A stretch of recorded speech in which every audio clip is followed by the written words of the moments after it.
Երբևէ մտածել եք, թե ինչի են օրինակ բենզալցակայանները հաճախ իրար կողքի լինում։ Հա, կամ չգիտեմ, խայլում է սուրճի խանութ, չկա, հետո մի անկյունում միանգամից 3 հատ։ Հենց դա, թերային խանութներ, ավտոտեղ սպասարկում, ռեստորաններ, ոնց որ թե միշտ խմբված են։ Դա այսօր հենց դրա մասին ենք խոսելու։ Այս բիզնեսների,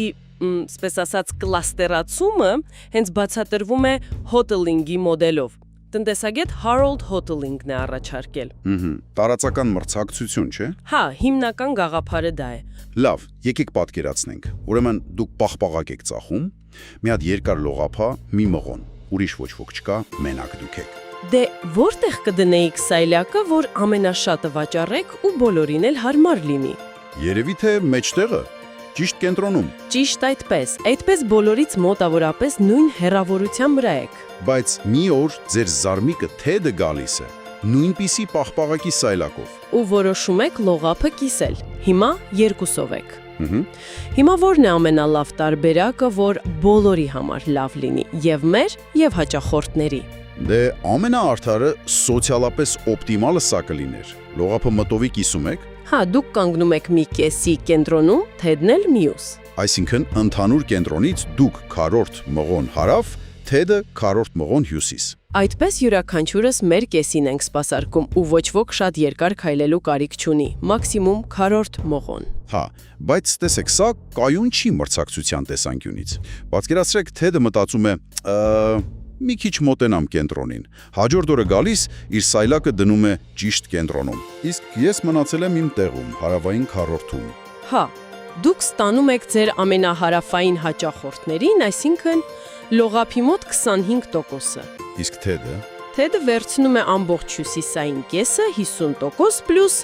ձեր ու իր մեջտեղի հաճախորդներին էլ է կիսում ձեզ հետ, այսինքն մի 12.5% էլ է տեղից։ Ուֆ։ Այսինքն ինքը ստանում է 62.5%, ես մնացած 32.5%-ը։ Ճիշտ է, նա շահում է տեղը փոխելով։ Դե սա արդեն պատերազմ է, պաղպաղակի պատերազմ։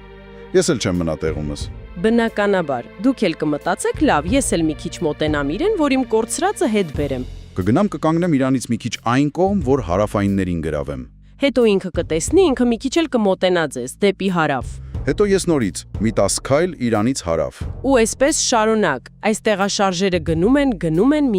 Մինչև երկուսս էլ հայտնվում ենք մեջտեղը, ճիշտ կենտրոնում, կողք կողքի կամ մեջք-մեջքի։ Այո, հենց այդ կետում, երբ երկուսդ էլ կենտրոնում եք, նորից 50-50 եք կիսում շուկան։ Հավասար։ Հա,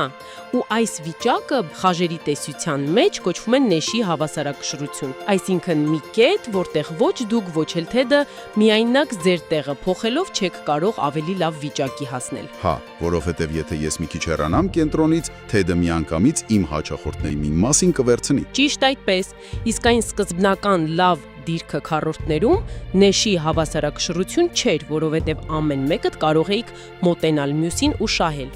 Ուրեմն, կենտրոնում լինելը մրցակիցների համար կայուն է, բայց հաճախորդների համար լավ չի։ Դե հա, լողափի ծայրերում ովքեր կան, հիմա ստիպված են ոչ թե քառորդ մղոն քայլել, այլ կես մղոն մինչև կենտրոն։ Ահա, սա էլ բացատրությունը, թե ինչու են օրինակ առևտրի կենտրոններում արագ սննդի կետերը իրար կողք լինում, կամ հագուստի խանութները, կամ բջջայինների սրահները։ Ահա, հենց դա է։ Բիզնեսները խմբավորվում են, որ մրցակցից հաճախորդ խլեն ու իրենց շուկայի մասը պաշտպանեն։ Նույնիսկ եթե ավելի ցրված լինելը հաճախորդների համար ավելի հարմար կլիներ։ Իհարկե, հասկանում ենք, որ իրական կյանքում էլի բաներ կան։ Մարքեթինգ չէ, ապրանքի տարբերություն, գներ։ Անշուշտ։ Գնային մրցակցություն, բրենդի ճանաչում, շատ բան կա։ Բայց այս տարածական ռազմավարության հիմքում հաճախ հենց սա է՝ մրցակցին մոտ լինելու սկզբունքը։ Այսպիսով ամփոփենք, հիմնական միտքը այն է, որ այս բիզնեսների կուտակումը հաճախ ոչ թե հաճախորդի հարմարությունից է գալիս, այլ մրցակցային դինամիկայից։ Ու այդ դինամիկան ձգտում է հասնել մի կայուն վիճակի՝ նեշի հավասարակշռության։ Նույնիսկ եթե այդ վիճակը ընդհանուր առմամբ դե օպտիմալ չէ։ Հենց այդպես։ Լավ, մի պահ մտածեք ձեր քաղաքի կամ մոտակա մոլի մասին։ Որտեղ եք դուք տեսնում այս սկզբունքի աշխատանքը։ Ու արդյոք կան բացառություններ, որոնք կարծես թե չեն տեղավորվում այս մոդելի մեջ։